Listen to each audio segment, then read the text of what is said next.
जय महाकाल। हर हर महादेव। दोस्तों, स्वागत है आपका कृष्णा कुमारी वॉइस चैनल पर। तो चलो आज की कहानी शुरू करते हैं। कहते हैं कि जब इंसान का भरोसा दुनिया से उड़ जाता है, तब भी अगर उसका विश्वास महादेव पर बना रहे तो भोलेनाथ उसका हाथ कभी नहीं छोड़ते। यह कहानी एक ऐसे ही साधारण भक्त की है, जिसकी जिंदगी में एक ऐसा समय आया जब चारों तरफ से मुसीबतें थी, लेकिन उसने महादेव की भक्ति नहीं छोड़ी। एक छोटे से गांव में मोहन नाम का एक गरीब किसान रहता था। उसके पास थोड़ी सी जमीन थी, जिससे बड़ी मुश्किल से उसके परिवार का गुजारा चलता था। मोहन बचपन से ही महादेव का भक्त था। हर सोमवार वह गांव के पुराने शिव मंदिर में जाकर शिवलिंग पर जल चढ़ाता और बस एक ही प्रार्थना करता, हे भोलेनाथ, मुझे धन दौलत नहीं चाहिए, बस मेरे परिवार पर अपनी कृपा बनाए रखना। एक साल गांव में बारिश नहीं हुई, खेत सूखने लगे, फसल बर्बाद हो गई और लोगों के घरों में अनाज खत्म होने लगा। मोहन के घर में भी कई दिनों तक चूल्हा नहीं जला। उसकी पत्नी ने एक दिन परेशान होकर कहा, अब क्या होगा? बच्चों को 2 वक्त की रोटी भी नहीं मिल रही। मोहन ने शांत होकर शिवलिंग की ओर देखा और कहा, जब तक मेरे भोलेनाथ है तब तक उम्मीद बाकी है।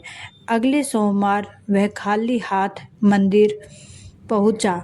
उसके पास शिवलिंग पर चढ़ाने के लिए दूध तो दूर, एक लोटा पानी तक नहीं था। मंदिर के बाहर बैठकर उसकी आंखों से आंसू निकलने लगे।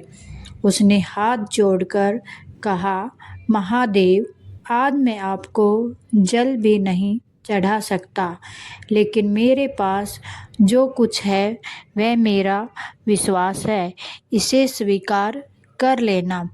तभी अचानक मंदिर के बाहर एक बूढ़ा साधु आया। उसने मोहन से पूछा, बेटा, इतना दुखी क्यों हो? मोहन ने अपनी सारी परेशानी उसे बता दी।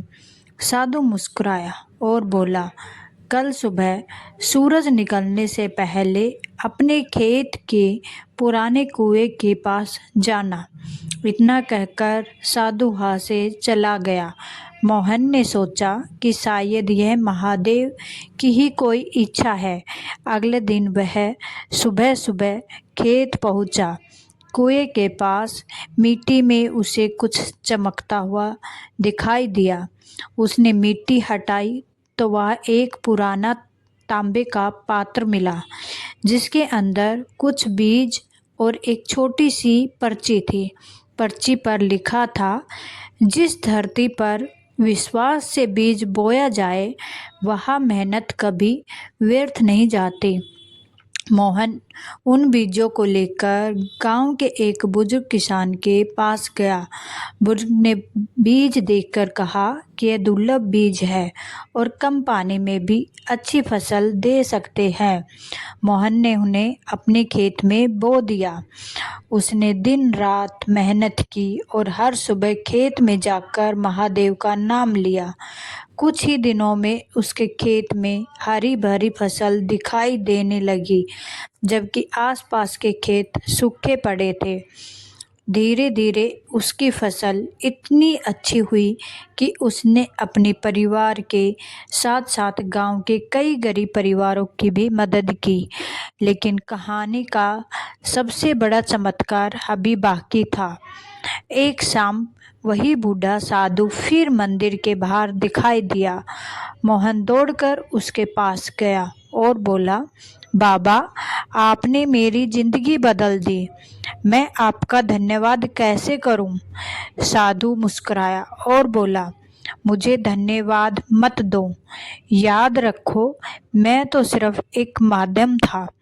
जिस दिन तुमने खाली हाथ होकर भी महादेव पर विश्वास रखा था, उसी दिन तुम्हारी जिंदगी बदलने की शुरुआत हो गई थी। मोहन ने साधु के चरण छूने के लिए सिर झुकाया, लेकिन जब उसने दोबारा ऊपर देखा तो वहाँ कोई नहीं था। वह तुरंत मंदिर के अंदर गया। शिवलिंग के पास उसे वही तांबे का पात्र दिखाई दिया जो उसे खेत में मिला था। मोहन की आंखों से आंसू बहने लगे। उसने हाथ जोड़कर कहा, महादेव, मुझे समझ आ गया, आप कभी मुझे छोड़कर गए ही नहीं। उस दिन के बाद मोहन की जिंदगी में खुशहाली तो आई, लेकिन उसकी भक्ति में कोई बदलाव नहीं आया। वह पहले की तरह हर सोमवार मंदिर जाता और कमाई का एक हिस्सा जरूरतमंद लोगों को देता।